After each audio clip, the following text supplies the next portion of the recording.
Time for another GCN Tech Clinic. Now, in this video, we answer your burning tech questions that you've been commenting underneath previous videos. We've picked out our selection. So, Ollie, here's our first one. We'll answer it as best as we can. First one this week is from Magnus Gregory, who says, thanks for the videos, they're great. What should I do if my saddle keeps slipping down?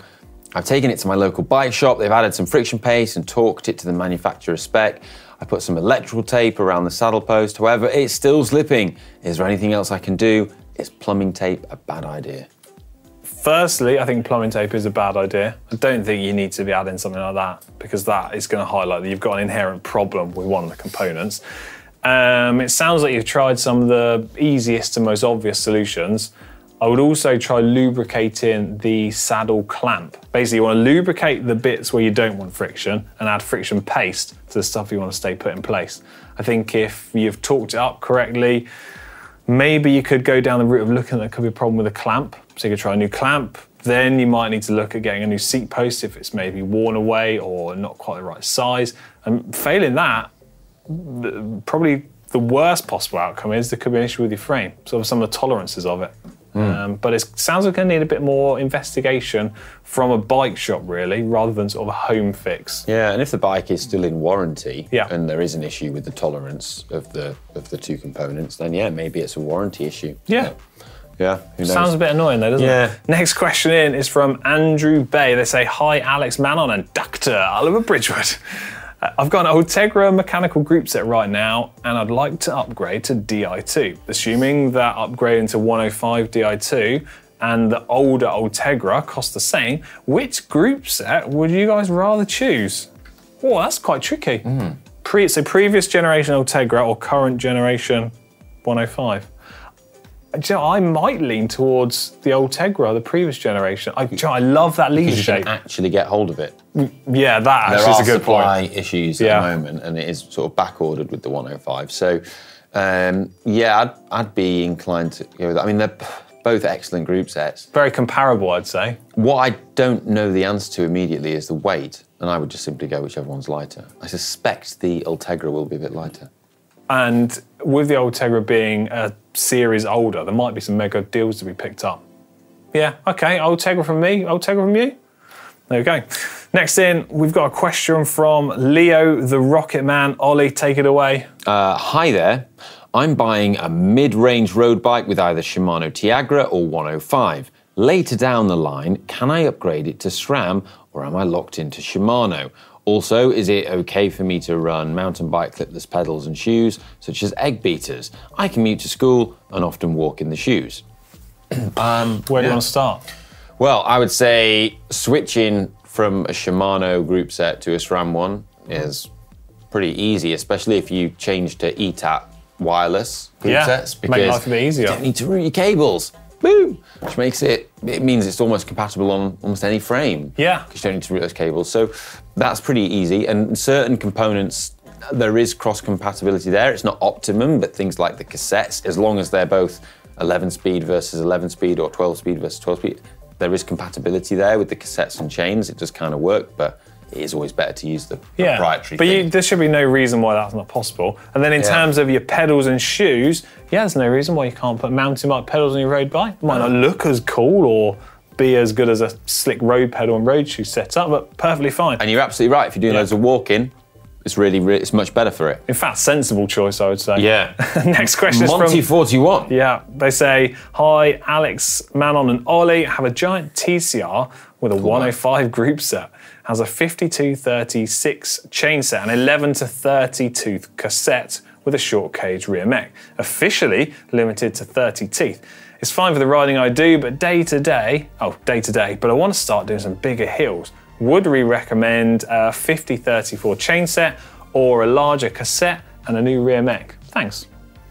Where would you start with this? I would, well, personally, I like going bigger on the cassette because I like still having the bigger chainring. I'm not a fan of the compact chainrings. I find them too small. I feel like a 50 you could run out of gears on some descents. Yeah, some descents you get, but it's a personal, individual thing. Both answers will give you a similar outcome. You're going to reduce your gear ratio size.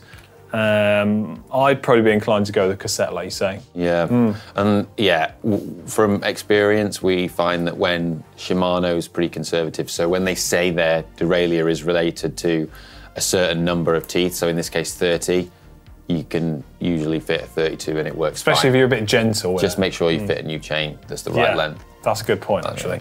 Next question here is from J FOMO.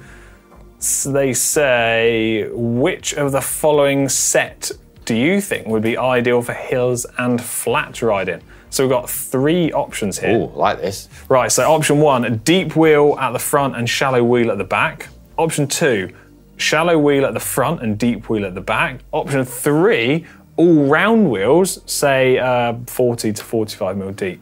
And when they're talking about deep wheels, they say over 50 mil, and shallow wheels under 40 mil. Because a lot of information going on there. Well, yeah. I immediately know what I'm going to say.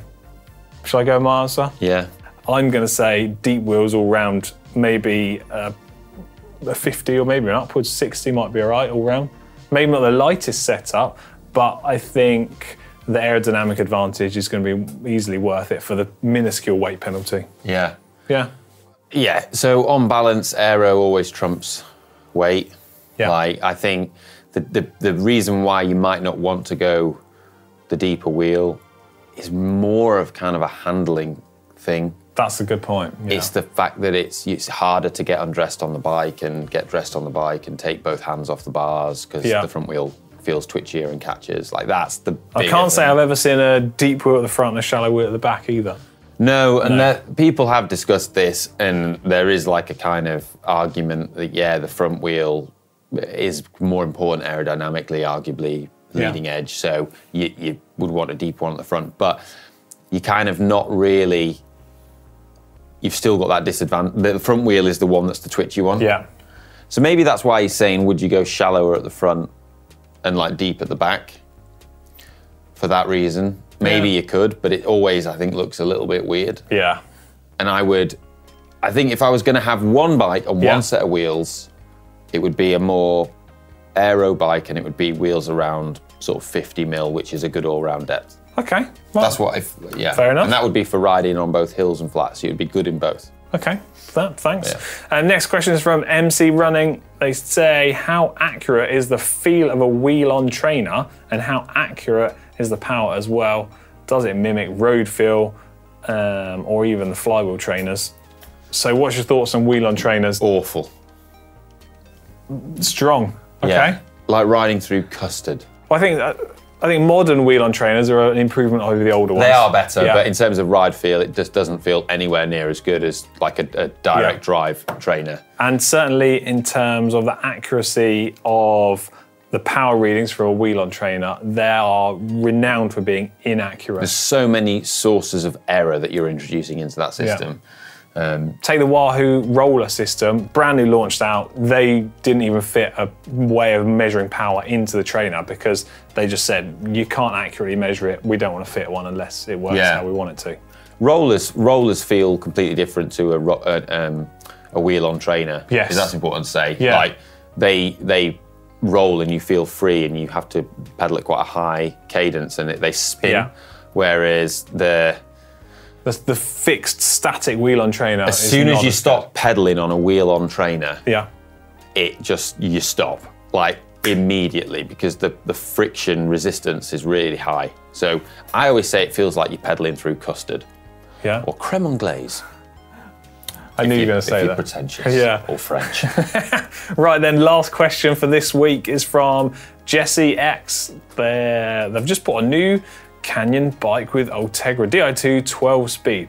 The bike is fitted with a left-hand power meter. Their previous bike had an Ultegra 11 speed dual-sided power meter. Is it possible to fit an 11 speed chainring on a 12 speed group set? I think what they're trying to say, can you fit the 11 speed crank, not just the chainring?